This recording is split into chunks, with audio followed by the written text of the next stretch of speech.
America. Right now, it's not just wobbling, it's collapsing. The national debt has surged past $38 trillion, roughly $115,000 per citizen, and the clock keeps ticking. More than 770,000 Americans were counted as homeless in the latest national shelter tally, the highest number ever recorded. Household debt, from credit cards to student loans to auto loans, has blown through historic ceilings. In Q3 2025 alone, non-housing debt increased by nearly $50 billion. While credit card balances surged to $1.23 trillion, auto loan debt is at $1.66 trillion, and student loan liabilities hit $165 trillion. Yet mainstream headlines refuse to call it what it is: a collapse.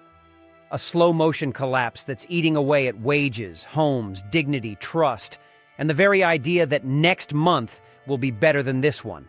If you thought this was just inflation, think again. This is a structural implosion, and you're living through the beginning of the end. Corporate defaults are quietly ripping through the economy, and almost nobody's talking about it. While headlines scream about tech layoffs or consumer prices, one of the biggest red alerts flashing right now is almost completely ignored. Corporate debt defaults are exploding. According to S&P Global, as of Q4 2025, over 230 U.S. corporations have defaulted on their debt this year, the highest number since the aftermath of the 2008 crisis. And here's the part no one's prepared for. These aren't just risky startups or shady crypto firms. These are massive, once stable players. Think real estate trusts, mid-sized banks, legacy retailers, construction firms, all quietly drowning in debt they could once refinance at 2% to 3%, now staring down refi rates of 8% to 12% or worse. Debt that once cost them $20 million a year to carry now demands $80 million or more. The math doesn't work. Cash flow collapses, layoffs begin, payments stop. And this isn't some slow-motion failure, it's accelerating. Moody's just raised the alarm. Junk bond defaults could hit 7.5% by early 2026, up from just 2% 2 years ago. Translation? The cheap money era that propped up zombie companies for a decade is over. The Fed slammed the door shut, and now the bill is due. Commercial real estate firms are being wiped out by vacancies and rising rates. Small banks are stuck holding underwater loans. And even profitable companies are being kneecapped by rising interest expense that eats their margins alive. Want to know why the hiring freeze is spreading? This is it. CEOs are in panic mode, hoarding cash to survive the next bond rollover. This wave of corporate defaults is the economic equivalent of a dam cracking at the base. It's silent until it's not, and then everything collapses downstream. Jobs, pensions, credit markets, and tax revenue. When businesses fail in bulk, the local economies they support go with them. And that's what's happening now, in real time. America's freight collapse proves the economy is shrinking, whether the GDP admits it or not. Freight shipments have collapsed to recession levels, even though the official data still claims the economy is growing. In 2023, the U.S. freight index was already down 12% year over year. But in 2024 and into 2025, we've seen double-digit monthly declines across rail, truckload, and port activity. And if you understand how the economy actually works, not on paper but on the street, this is the canary in the coal mine. When freight slows, the real economy is dying. You don't need to read GDP reports when entire lanes of trucks are idling and warehouse volumes are plummeting. Companies don't move goods they're not selling. And right now, even big players like UPS, FedEx, and Yellow Corp are downsizing routes, laying off drivers and canceling contracts. Yellow, one of the largest LTL carriers in the country, flat out collapsed in late 2023, taking 30,000 jobs with it. Amazon quietly slashed its warehouse footprint. And U.S. rail volumes? They're down so far that some rail yards in the Midwest look like ghost towns. This isn't a logistics problem. It's a demand problem. Consumers are pulling back hard. Businesses are canceling restocks. And the flow of goods that supports 70% of the U.S. economy is seizing up. Freight is real time. It doesn't wait for lagging indicators. It shows you where things are going, not where they were 6 months ago.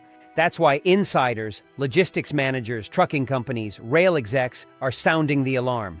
The phantom economy created by credit stimulus and AI hype is deflating. And you can measure it in empty containers and quiet ports. The last time freight looked like this was 2008. The difference? Back then, the Fed had room to slash rates and flood the system. Now, with interest rates stuck above 5% and inflation still lurking, there's no cushion. When America stops moving goods, it's not just a slowdown, it's the engine stalling. And no amount of spreadsheet manipulation can cover that up for long. The collapse of car ownership is the final nail in the middle-class coffin. You know things are breaking down when Americans can't even afford cars anymore. Not luxury cars, not Teslas or BMWs. We're talking basic transportation, used sedans, mid-range trucks, anything with 4 wheels and a working engine. The average monthly payment for a used car just hit $560. For a new car, over $740, with interest rates on auto loans now pushing 8% to 12%, even for decent credit. The loan terms? Get this, 84 to 96 months is now standard. That's an 8-year loan on a depreciating asset. It's financial suicide. Yet people are doing it because they have no choice. Leasing isn't better. Down payments are ballooning. And forget buying outright. Even 5-year-old Toyotas cost more than what a brand new car did a decade ago. The problem is worse in the repo data. In 2024, auto repossessions surged by 23% compared to 2023, and we're already seeing a 15% spike into 2025. Lenders are panicking, they're tightening credit, and millions of Americans are now stuck between two extremes. Ride-sharing that bleeds them dry, or subprime loans that destroy their credit. And this is catastrophic because cars aren't luxuries in America. They're lifelines. You need one to get to work, buy groceries, take your kids to school. The collapse of car affordability is a direct hit on economic mobility, literally and figuratively. Want to know why job participation rates are dropping in suburbs and exurbs? Because people can't get to work without a $12,000 down payment and $1,000 a month in car-related costs. And here's the kicker. This collapse isn't being reversed. Automakers are cutting affordable models, focusing on $70,000 EVs instead. Even if you want a cheap car, it doesn't exist. And with insurance costs now rising 17% to 34% annually in many states, even a fully paid-off car can drain a family's budget. America is becoming a place where car ownership, once a basic marker of adulthood, is now a financial death trap. And without that freedom of movement, everything else falls apart. It's not just an economic collapse, it's a logistical one. Bank failures are creeping back, and they're getting bigger, scarier, and more frequent. Most people thought the banking crisis ended with Silicon Valley Bank in 2023, but that was just the opening shot. What we're seeing now is something far more dangerous. A slow-motion cascade of banking instability that's spreading into 2025 and beyond. Already this year, multiple regional banks have quietly failed, merged under duress, or been seized outright. In fact, by mid-2025, over $550 billion in combined assets had been absorbed by emergency consolidations. And that's just the stuff they let you see. The FDIC's problem bank list, a confidential internal report, has ballooned. According to leaked estimates, over 10% of U.S. banks are now considered high risk. And here's the terrifying part. It's not because of reckless lending. It's because of bond portfolios going underwater. These banks are sitting on hundreds of billions in unrealized losses due to the Fed's rate hikes. Mortgages and treasuries bought at 2% are now worth pennies when the market demands 5% plus returns. So when depositors pull out, banks are forced to sell at a loss, and boom, instant insolvency. Sound familiar? That's exactly what killed SVB. But now it's happening quietly, on repeat. Regional banks in New York, Arizona, and California have all entered emergency sale talks in 2025. Smaller credit unions are limiting withdrawals, and some mid-sized banks have halted new mortgage lending entirely, unable to balance liquidity. It's like watching the foundation of a skyscraper crack, one beam at a time. And while the media focuses on tech earnings and CPI numbers, this slow-motion bank run is eating away the core of the U.S. financial system, The FDIC's reserves, shrinking, the emergency backstops, already stretched, and the trust of depositors, hanging by a thread. If another major institution fails without warning, we're looking at a confidence collapse, one that spreads like wildfire.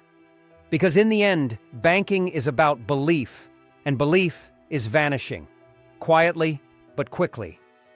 A silent collapse is happening in small towns, and no one's coming to save them. Forget the cities for a moment. You want to see the real collapse? Go to rural America, the small towns, the faded main streets, the dying zip codes you'll never hear about on CNBC. Because out there, the economy isn't slowing, it's already over. Between 2020 and 2025, over 17,000 small businesses have closed permanently in towns under 50,000 residents. Post offices are being shuttered. Local newspapers have gone dark.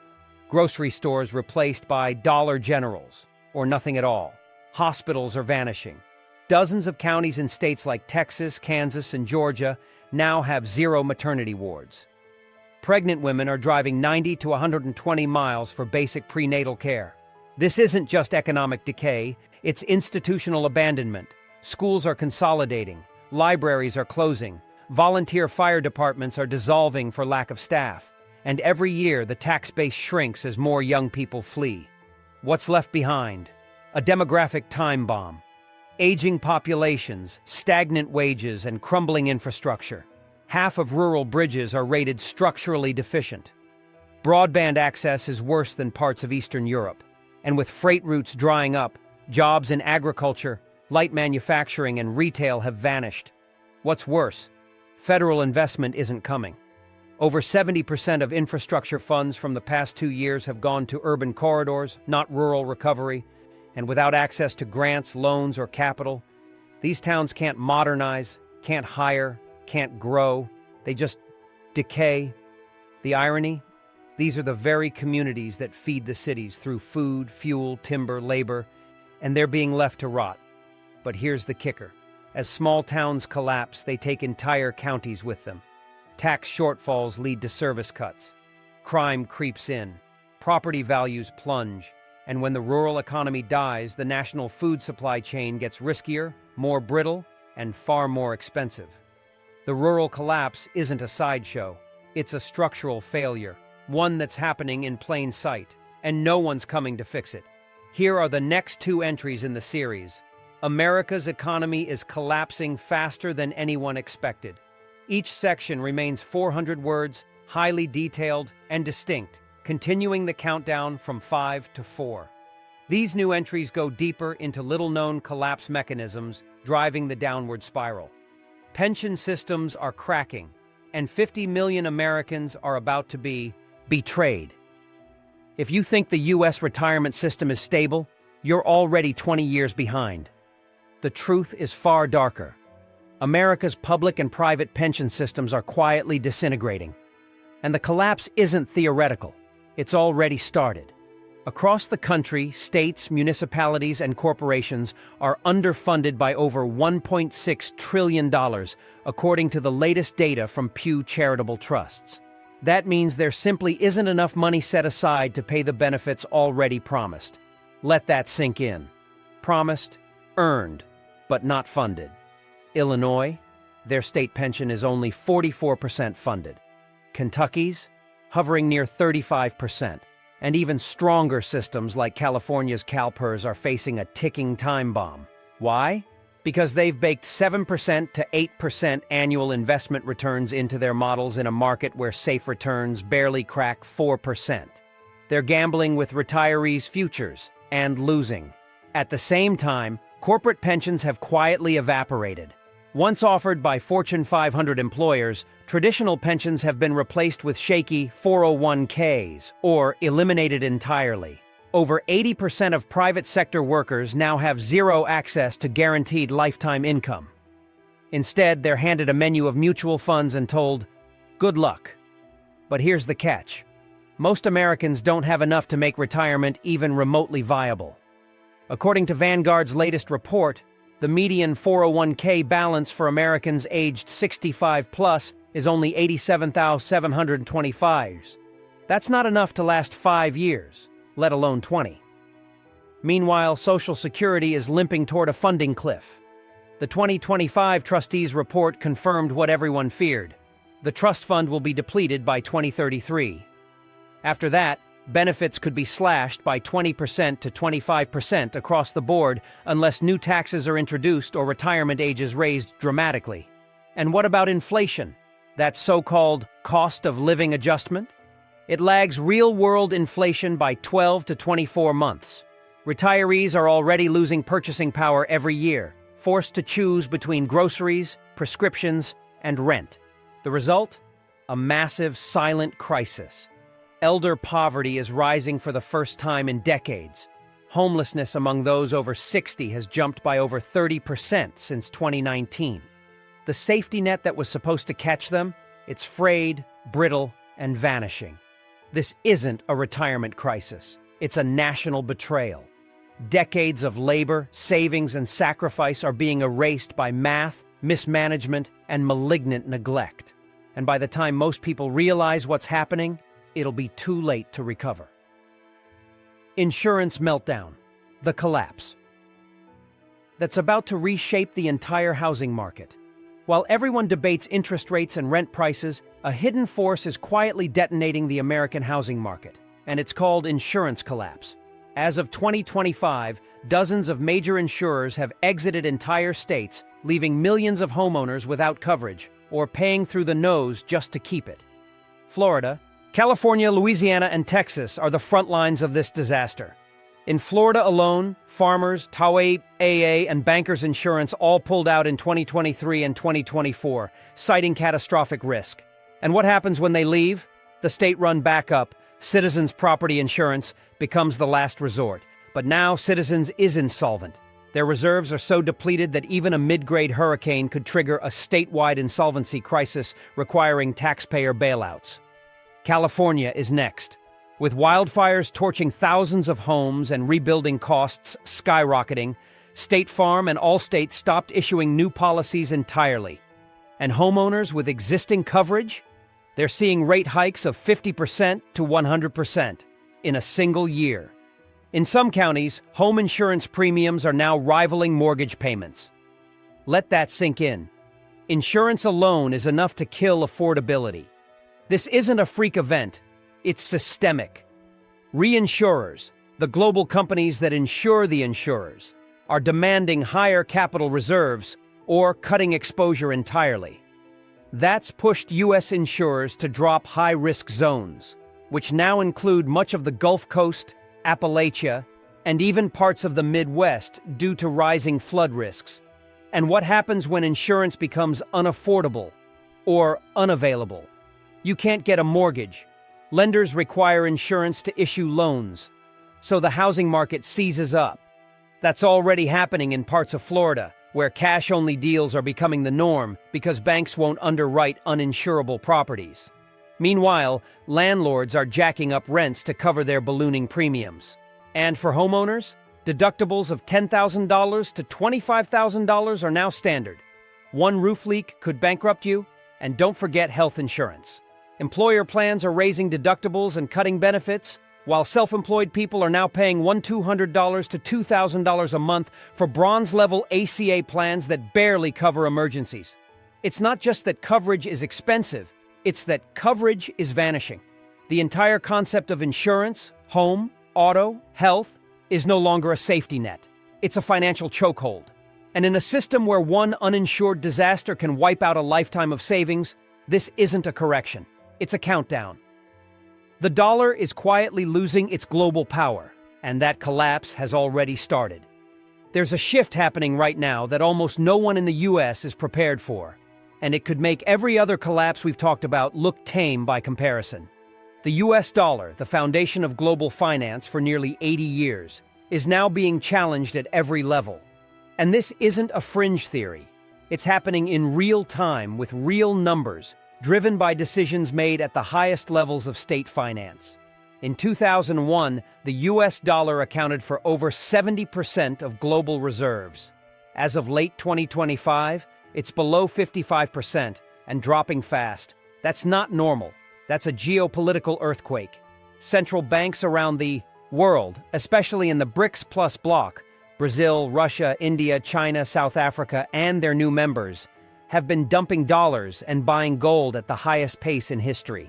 In fact, in 2024 and 2025, global central bank gold purchases exceeded 1,200 metric tons annually, a 50-year record. Why? Because they no longer trust the dollar as a stable store of value. China and Saudi Arabia have already started settling oil trades in yuan. That's something economists said was impossible. Now it's routine. The petrodollar system that supported U.S. dominance since the 1970s? It's unraveling. Countries like Russia, Iran, and even the UAE are now trading outside SWIFT, using alt-currency rails to avoid U.S. sanctions. That's the sign of a world preparing to live without dollar dominance. And what does this mean for America? Everything. If fewer countries demand dollars, demand for U.S. treasuries drops. That means higher interest rates, more debt servicing, and a fragile bond market. It also means less power to export inflation, which is how America has hidden its fiscal sins for decades. With global demand for the dollar weakening, the U.S. loses its ability to print freely, and that means inflation becomes sticky, bond yields rise uncontrollably, and the cost of basic imports, energy, food, electronics, skyrockets. We're not talking about a future event. This shift is happening now, quietly. While American media debates TikTok bans and Taylor Swift ticket prices, the rest of the world is actively building a parallel system that doesn't need the dollar. And the moment this new system matures, the U.S. won't just lose economic leverage, it will lose the ability to bail itself out. Collapse of trust in institutions is triggering the final phase of societal breakdown. The numbers tell one story, but the loss of faith, the psychological collapse beneath the economic surface, is the final, irreversible stage of systemic failure. And in America, that collapse is accelerating fast. A country can survive inflation, it can survive unemployment, and even debt. But once people stop believing in the system itself, the spiral becomes self-reinforcing. And that's where we are right now. Start with the data. Trust in media is now below 32%, according to Gallup. Trust in Congress? Barely 7%. That's not a typo, 7%. Even the Federal Reserve, once revered as the economic brain of the nation, now polls at just 36% approval among U.S. adults. This is beyond political divisions. Across the board, left, right, independent, Americans are beginning to believe that the system is rigged, broken, or both. This collapse in trust is happening at the exact same moment that our institutions are being asked to solve the greatest economic crisis in 50 years. And no one's listening. People don't believe CPI numbers anymore. They see their grocery bill. They don't believe the job reports. They see friends with 4-gig jobs and no benefits. They don't believe the system is stable. They see collapsing banks, broken hospitals, and vacant strip malls. It doesn't matter what the official narrative says. The lived experience is louder, and the consequences are deadly serious. When trust evaporates, tax compliance drops. Civic engagement craters, social cohesion collapses. People don't just check out, they check against. We're already seeing it. Record numbers of Americans are abandoning traditional banks, moving to cash, crypto, gold, or off-grid systems. Homeschooling is up 63% since 2020.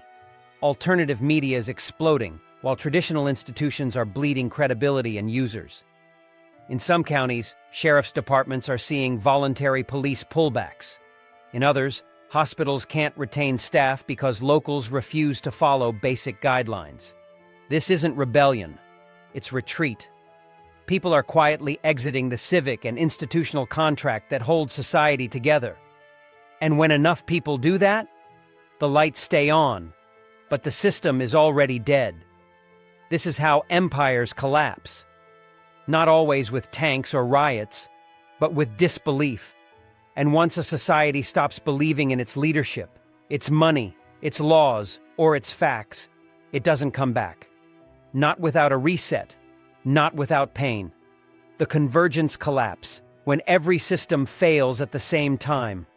Most people are still looking for a single cause, a villain, a root failure, a trigger that will explain why America feels like it's slowly coming apart. But the truth, the truly terrifying truth, is that we're not facing one collapse. We're facing 10 at once, and they're converging, simultaneously. Housing, wages, debt, trust, energy, supply chains, labor, demographics, institutions, and the currency itself. And when these pressures align, not linearly but exponentially, you get a convergence collapse, the kind of systemic breakdown that no amount of stimulus, legislation, or optimism can reverse. This is the phase we've entered. In the language of systems theory, we've crossed the point of irreversibility. The interdependencies between economic, political, and social structures are now so brittle that when one system cracks, it stresses the others past their breaking point. It's all connected. Wages can't rise because corporations are crushed by debt service. Home prices can't fall because cities need the tax base to stay solvent. Cities can't cut taxes because infrastructure is crumbling. Infrastructure can't be rebuilt because skilled labor is missing. Labor can't return because health insurance is unaffordable. It loops, it spirals, it eats itself. And when you layer this onto real-world timelines, it becomes horrifying. In the next 24 months, tens of millions of homeowners will roll off 2% and 3% mortgages into 7% plus territory, effectively doubling their monthly payments. Student loan forbearance ends, adding hundreds of dollars in monthly liabilities. Cities like Chicago, New York, and San Francisco are staring down massive budget deficits with no tax revenue to fill the hole. Social Security enters its terminal underfunded phase. Commercial real estate defaults cascade through regional banks. Meanwhile, birth rates plummet, deaths outpace replacements, and 60% of the American workforce will be over the age of 50 by 2030. There's no one left to carry the load. Now add in political gridlock, global supply realignment, artificial intelligence disrupting every sector, rising geopolitical conflict, and dollar dethronement. And what do you get? A convergence crisis with no reset button.